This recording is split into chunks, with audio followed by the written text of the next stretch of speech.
আসসালামু আলাইকুম এভরিওয়ান, কেমন আছেন সবাই? আমি আল্লাহর রহমতে অনেক ভালো আছি। আমি মুক্তা, বরাবরের মতো চলে আসলাম আপনাদের জন্য নতুন আরেকটা ভিডিও নিয়ে। ভিডিওর প্রথমে আমার চ্যানেলটি সাবস্ক্রাইব করে রেখে দেন, তাহলেই তো নতুন নতুন সব ভিডিওর নোটিফিকেশন আপনাদের কাছে পৌঁছে যাবে। আপনাদের জন্য আজকে আমি নিয়ে আসলাম ডিম আর আলু দিয়ে চপের একটা রেসিপি। ডিম আলু দিয়ে অনেকেই চপ বানিয়ে থাকে, এক একজন এক একভাবে বানায়। তা আমি যেভাবে বানাই সেটাই আপনাদের সাথে শেয়ার করলাম। তো প্রথমে আমি আলু আর ডিম সিদ্ধ করে নিয়েছি। এখানে আলুগুলোকে খুব ভালো করে ম্যাশ করে নিতে হবে।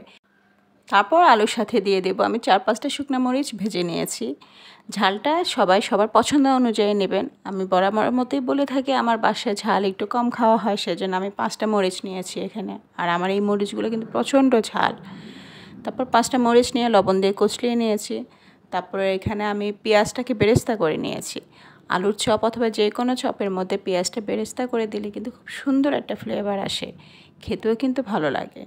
তারপর দিয়ে দেবো এখানে ধনিয়া পাতা কুচি আর কিছুটা পুদিনা পাতা কুচি। স্পেশালি আলুর চপের মধ্যে এই পুদিনা পাতার কুচিটা কিন্তু আমার ভীষণ পছন্দ।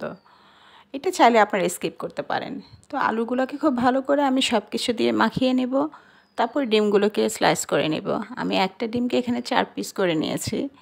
কেউ চাইলে 2 পিসও করে নিতে পারেন, আবার অনেকে আস্ত ডিমটাও দিয়ে থাকেন। তো সেটা আবার ভাজতে একটু অসুবিধা হয়, কারণ এই ভাজাভুজির আইটেমগুলো কিন্তু ডুবো তেলে ভাজতে হয়।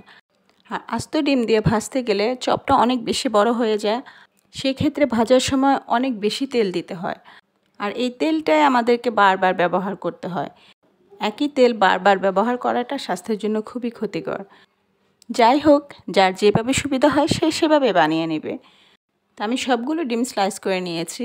এখন মাঝখানে ডিমটা দিয়ে চারপাশ দিয়ে আলু দিয়ে কাভার করে নেব। তো এইভাবে একটা একটা করে আমি সবগুলো চপ বানিয়ে নেব। আর এই ডিম আলুর চপটা আমার বাসায় মোস্ট পপুলার একটা খাবার। আমার হাজব্যান্ড এবং আমার বাচ্চাদের এই আলুর চপ ভীষণ পছন্দ।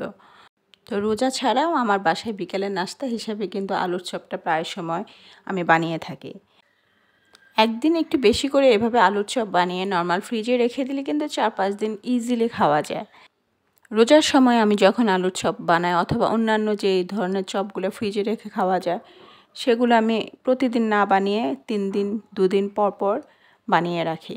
যেহেতু আমরা এখন সবাই প্রচুর পরিমাণে ব্যস্ত থাকি, আমাদের হাতে সময় খুবই কম থাকে। সময় এখন এত দ্রুত পাস হয় যে টেরই পাওয়া যায় না। সময়ের বরকত একদম কমে গিয়েছে। সকালে ঘুম থেকে উঠেই দেখি দুপুর হয়ে যায়, দুপুর হতে না হতেই বিকেল হয়ে যায়। তো সেই ক্ষেত্রে আমাদের কাজগুলোকে শিডিউলের মধ্যে নিয়ে আসতে হবে। একটা শিডিউলের মধ্যে যখন আপনি কাজ করবেন তখন কিন্তু সময় মোটামুটি আমাদের নিয়ন্ত্রণে থাকে। যাই হোক, আমার সবগুলো আলুর চপ বানানো শেষ হয়ে গিয়েছে। আমি এখান থেকে সব আলুর চপ ভাজবো না, যেহেতু আমি এটা 2 দিন রেখে খাবো। বাকি অর্ধেক আমি নর্মাল ফ্রিজে রেখে দেবো। আর আমি এই কাজগুলো কিন্তু সকালের দিকেই গুছিয়ে রাখি, যেন ইফতারের সময় তাড়াহুড়ো না লেগে যায়। তো ঠিক ইফতারের আগ মুহূর্তে আমি এই ভাজাভুজির কাজগুলো করে থাকি। আমার আবার একটা সমস্যা আছে, যেটা হলো গিয়ে এই যে ধরনের বেগুনি, আলুর চপ, পেঁয়াজু, ভাজাভুজি যে আইটেমগুলো থাকে না, সেগুলো আমি ঠান্ডা খেতে পারি না, আর নরম হয়ে গেলেও খেতে পারি না। তো ইফতারের সময় আমি চেষ্টা করি এই জিনিসগুলো একদম গরম থাকার। ইফতারের ঠিক আধা ঘন্টা আগে আমি এই ভাজাভুজির কাজগুলো করে থাকি। আর তখন খাওয়ার সময় পর্যন্ত এগুলো বেশ ভালোই গরম থাকে। আর বাসায় যদি গেস্ট থাকে সেক্ষেত্রে আলাদা, তখন আগে ভাগে এগুলো গুছিয়ে রাখি। তো আমার আলুর চপগুলো ভাজা হয়ে গিয়েছে। আমি এখন এই যে আপনাদেরকে একটা ভেঙে দেখাচ্ছি। আর এই ধরনের চপগুলো আমি সবসময় চেষ্টা করি বেসন দিয়ে ভাজার, তাহলে বাইরে থেকে ক্রিস্পি থাকে আর ভিতরে সফট, খেতে কিন্তু দারুণ লাগে। আমার ইফতারি মোটামুটি গোছানো শেষ হয়ে গেল। আমি সব টেবিলে সার্ভ করে দিয়েছি। এখন শুধু আজানের অপেক্ষা। আর আমার বাসায় আমরা সদস্য সংখ্যা মাত্র 5 জন, সেজন্য আয়োজনও একটু কম। তো আজকে আমার আলুর চপের রেসিপি আপনাদের কেমন লেগেছে তা অবশ্যই আমাকে কমেন্টস করে জানাবেন। আর আমার ভিডিওটা লাইক শেয়ার দিয়ে দেবেন। আজকে এই পর্যন্তই, আবার দেখা হবে ইনশাআল্লাহ আগামী কোনো ভিডিওতে। সেই পর্যন্ত সবাই ভালো থাকবেন। আল্লাহ হাফেজ।